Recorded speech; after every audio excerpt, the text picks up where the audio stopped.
Bienvenue dans ma vidéo qui va parler de la préhistoire, le thème de notre premier chapitre d'histoire de l'année. Alors, la préhistoire, cette période que nous allons étudier dans ce chapitre, où se situe-t-elle dans le temps?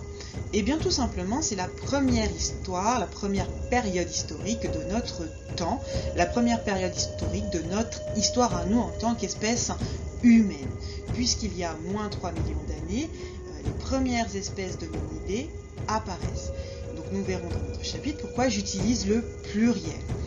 Cette période historique se termine il y a moins 3500 ans, 3500 ans avant Jésus-Christ, avec l'apparition de l'écriture, ou des écritures, puisque dès le début, nous avons plusieurs formes d'écriture qui apparaissent dans des endroits différents, que ce soit les hiéroglyphes ou l'écriture cunéiforme, et ça, c'est une autre histoire que nous verrons dans un autre chapitre. Donc cette préhistoire est la première période historique de notre frise. Viennent ensuite l'Antiquité, le Moyen-Âge, l'époque moderne ou les temps modernes, et ensuite l'époque contemporaine dans laquelle nous sommes toujours à l'heure actuelle. Et toutes ces périodes-là, vous le verrez au fur et à mesure, en 5e, en 4e et enfin en 3e.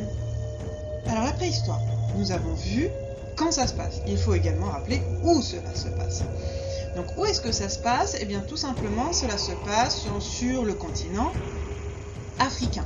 Et plus précisément dans la région que l'on appelle le berceau de l'humanité, c'est-à-dire la Corne de l'Afrique, l'Est africain.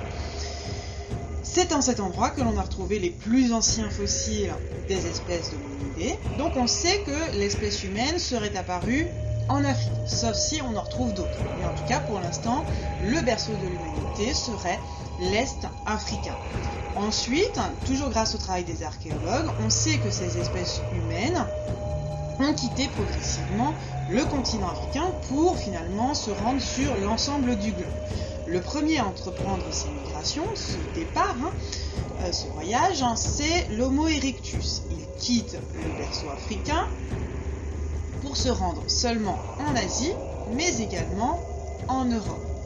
Ensuite, dernière étape, nous avons l'Homo sapiens, donc l'espèce humaine qui donnera l'homme moderne, quitte également le berceau africain pour se rendre en Asie, en Europe, mais également en Océanie et sur le continent américain, que ce soit l'Amérique du Nord, mais également l'Amérique du Sud.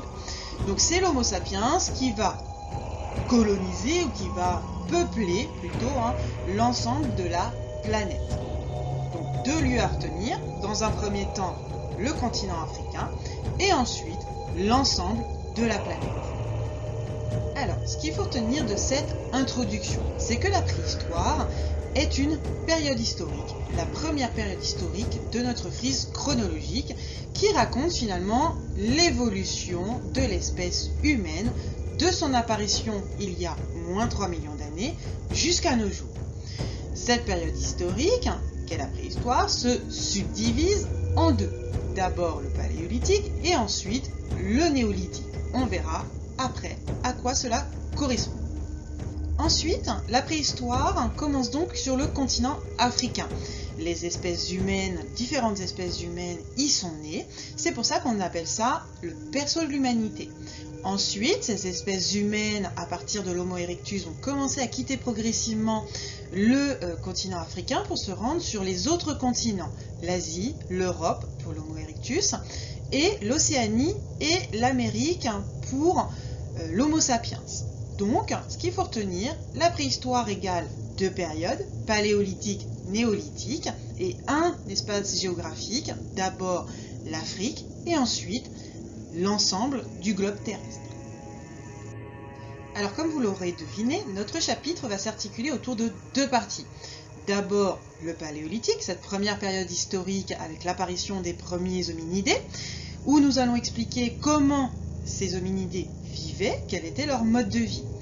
Ensuite, dans un deuxième temps, nous allons voir le néolithique et nous allons expliquer finalement qu'est-ce qui a fait que nous sommes passés à une nouvelle période historique. Quel est l'événement qui explique qu'il y a une rupture? Comment les hommes à cette époque-là vivaient? Donc, dans notre chapitre, deux parties, le paléolithique et le néolithique. Il n'y a plus qu'un. C'est parti!